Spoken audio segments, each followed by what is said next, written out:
voyage depuis 2 mois, j'étais au Sri Lanka, j'étais en Malaisie. Je pars de Bangkok, moi j'étais resté pendant longtemps, je suis tellement content de rentrer.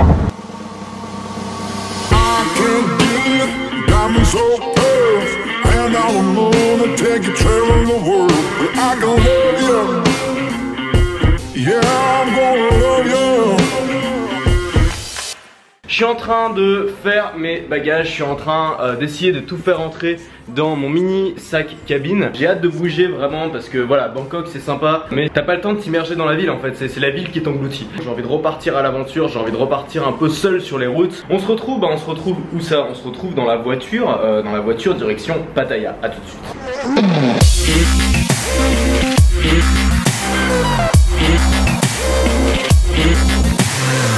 Voilà, on est dans le taxi avec Jean toujours. Alors donc je passe chez Jean à Pattaya pour notamment déposer mon sac. Je reste 2-3 jours là-bas. Et puis ensuite je sais pas où je vais aller, on va voir.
Voilà, on est arrivé à Pattaya, le bar de Jean est juste à côté.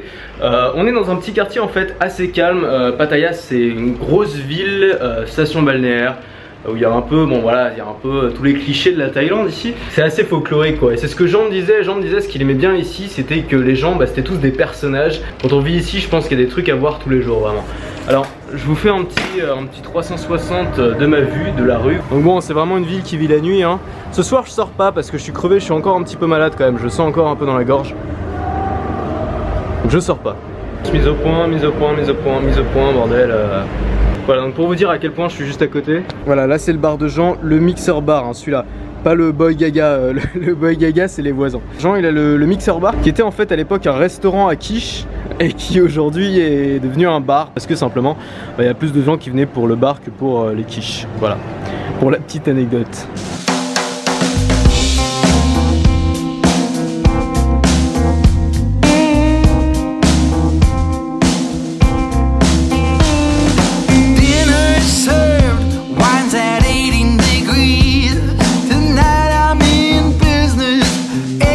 Je voulais vous parler aujourd'hui du pessimisme. Moi quand j'étais plus jeune, plus petit, j'étais quelqu'un d'assez pessimiste. C'est-à-dire que j'avais tendance à voir davantage le mal que le bien. J'avais tendance à ne pas croire en les choses et en les gens. Et j'avais tendance à imaginer plutôt des choses négatives pour le futur. Le pessimisme c'est une distorsion de la réalité. Ça veut dire que la réalité est la même pour tous, mais il y a différentes façons de la percevoir. Les pessimistes voient une version de la réalité qui est négative, alors que les optimistes voient une version de la réalité qui est positive. Cette simple différence de perception peut tout changer dans votre morale, dans la façon dont vous vous comportez et dans ce que la vie vous apporte. Si vous êtes quelqu'un de pessimiste, donc quelqu'un qui voit toujours davantage le mal que le bien, vous allez attirer vers vous le mal tout simplement. Quand vous allez rencontrer quelqu'un, vous allez davantage vous méfier, la personne va le sentir, donc elle va être moins sympa avec vous et elle va avoir aussi tendance à se méfier. Moi j'ai remarqué une chose, c'est que les gens qui se bougent, les gens qui font des trucs, les gens qui font des choses positives, c'est pas les pessimistes, c'est les optimistes. La plupart des gens qui voient toujours le mauvais côté des choses, qui vont pas arrêter de vous parler de la misère dans le monde, du réchauffement climatique, de tous les thèmes qui nous plombent un peu, c'est les gens souvent qui vont rien faire pour. Il y a une autre catégorie de gens, les optimistes, qui vont subir les mêmes réalités, connaître les mêmes dangers, mais par leur optimisme vont faire quelque chose de positif. Un optimiste, il va pas se dire il n'y a pas de réchauffement climatique, ça n'existe pas.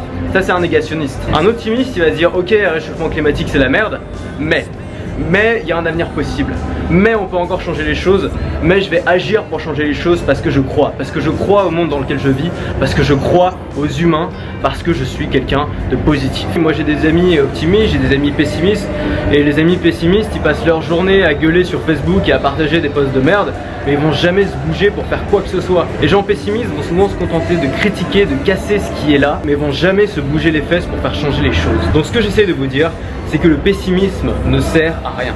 Le pessimisme est inutile, que ce soit bien ou mal, on s'en fout, c'est inutile parce que ça ne fait pas avancer les choses. Alors les pessimistes pourront toujours se foutre de la gueule des optimistes qui voient la vie en rose, n'empêche que les gens qui font bouger les choses, bah, c'est les optimistes. La plupart des grands milliardaires au monde sont pas des héritiers, c'est pas des gens qui ont de la chance, c'est des gens qui sont partis de rien. Des gens qui sont partis de rien, qui sont battus pour avoir ce qu'ils ont, c'est des fous, c'est des optimistes dans l'âme. Ces gens-là, ils ont créé de grandes choses et très souvent d'ailleurs en vieillissant, bah, ils ont décidé de léguer une grosse partie, voire tout leur argent à des associations parce qu'ils croient en l'avenir. Je trouve dans la mentalité un peu parisienne dont je suis issu, donc que je connais bien, il y a une forme de pessimisme ambiant qui est vraiment exubérant. Quelque chose qu'on retrouve aussi un peu dans le réseau social un peu snob, genre Twitter, où tout le monde est un peu ironique, tout le monde adore un peu casser les autres, se foutre de la gueule des gens justement qui se bougent. Mais souvent ces gens-là, ces pessimistes, bah ils vont jamais rien faire, ils vont se contenter de casser ce que les autres tentent de faire, ils vont se contenter de détruire, de critiquer, mais ils vont jamais rien construire. Et aujourd'hui il y a une forme de honte d'être optimiste, parce que quand vous êtes optimiste, bah tout le monde vous traite d'imbécile heureux, de mec qui vit dans le monde des bisounours, alors qu'il y a plein de raisons d'être optimiste. On vit quand même dans un monde absolument extraordinaire, l'homme a créé des choses extraordinaires, il a aussi créé des choses horribles, c'est vrai, mais il faut aussi voir le bon côté des choses. Et je voudrais terminer par une citation de Steve Jobs qui est « Stay hungry, stay foolish », restez affamé, restez fou. Et n'ayez pas peur du regard des autres, n'ayez pas peur des gens qui vont vous juger parce que vous êtes optimiste, parce que vous êtes fou, parce que vous croyez encore à des trucs auxquels plus personne ne croit, parce qu'il n'y a que ces gens-là, il n'y a que les gens qui croient encore à des trucs auxquels plus personne ne croit, qui réussissent dans la vie et qui réussissent à avoir un impact dans le monde. Un dernier exemple, c'est Elon Musk qui s'est battu toute sa vie pour son entreprise Tesla. Il était au bord de la faillite, il a mis tout son argent personnel dans la voiture électrique, dans la conquête spatiale, dans l'énergie solaire, dans des trucs auxquels il y a un certain temps bah, personne ne croyait. Aujourd'hui il est en train de dire qu'on va coloniser Mars, tout le monde se fout encore de sa gueule, mais n'empêche que ce mec là il aurait jamais été là s'il n'avait pas eu des rêves, s'il n'avait pas été fou, s'il n'avait pas été optimiste. Le pessimisme ne sert à rien. Si vous voulez aujourd'hui avoir un impact dans le monde, soyez optimiste et ignorez tous les gens qui se foutent de votre gueule. Ignorez-les parce que vous êtes meilleur qu'eux, parce que vous êtes optimiste et parce que eux sont pas capables de créer quoi que ce soit. Soyez fous, soyez affamés et vous allez y arriver. Moi je vais me coucher parce que je suis vraiment fatigué, je suis encore un petit peu malade. On se retrouve demain pour de nouvelles aventures un petit peu folles je pense. En attendant, restez libres. But when it comes to her, you better keep it sealed. Don't you dare say a...